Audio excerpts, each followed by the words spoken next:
Josef Blösche was born on February 12, 1912, in Friedland in Bochum, in Austria-Hungary, now located in the Czech Republic.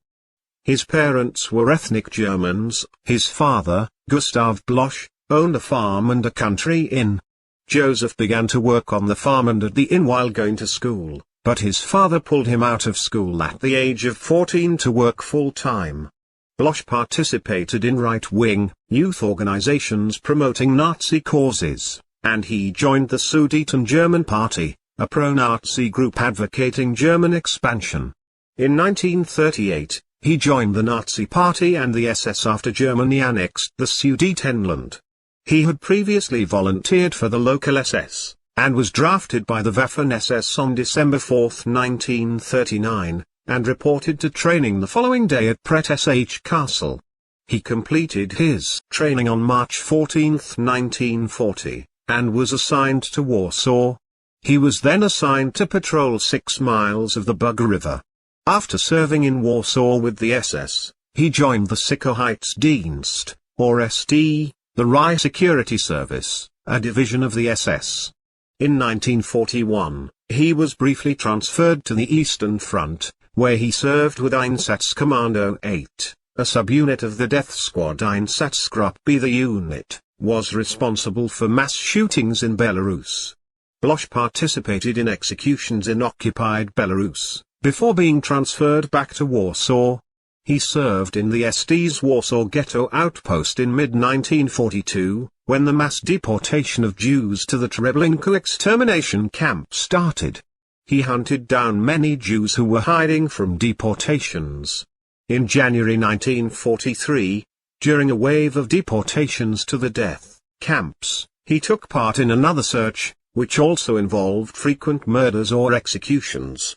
He participated in the shooting of about 1,000 Jews in April 1943. He later admitted that he personally murdered approximately 75 Jews that day. The locals gave him the nickname of Frankenstein, for his brutality, including the raping and killing of women in the ghetto.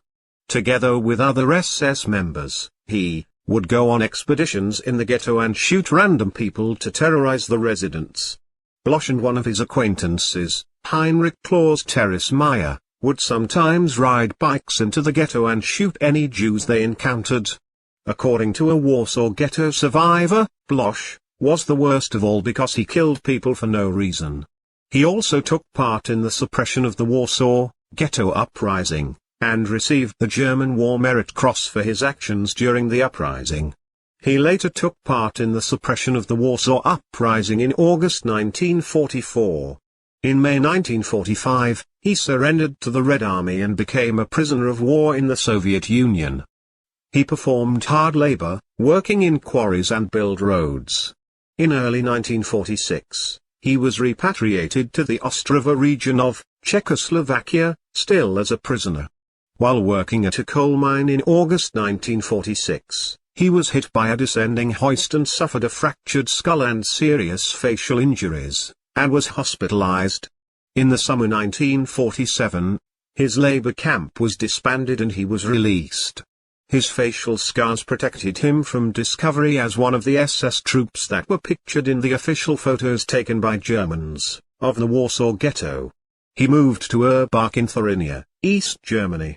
He met a German woman named Hanna Schoenstedt, a single mother and a war widow. They had 2 children together before they married. Schoenstedt claimed that Blösche was a loving husband and father. After he married, he became a master tradesman at a potash works in Menterode. In 1961, Heinrich Klostermeier, who was now on trial in West Germany, linked Blösche to the crimes they committed in Warsaw. He was identified in 1962. And in 1965, after Klostermeier's conviction, West Germany requested Blösche's extradition so he could serve as a witness. Blösche was eventually found in Erbach, where he was arrested by the Stasi on January 11, 1967. He was detained in the Hohenschönhausen prison in East Berlin. The West German extradition request was denied and he was put on trial in East Germany in Erfurt, in April 1969. And convicted of war crimes. Witnesses at the trial described him as a callous sadist. He didn't deny the accusations and admitted his guilt.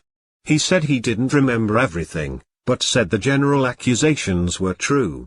Josef Blösche was sentenced to death, and was executed in Leipzig prison on July 29, 1969, by a single shot to the back of his neck. He was 57 years old.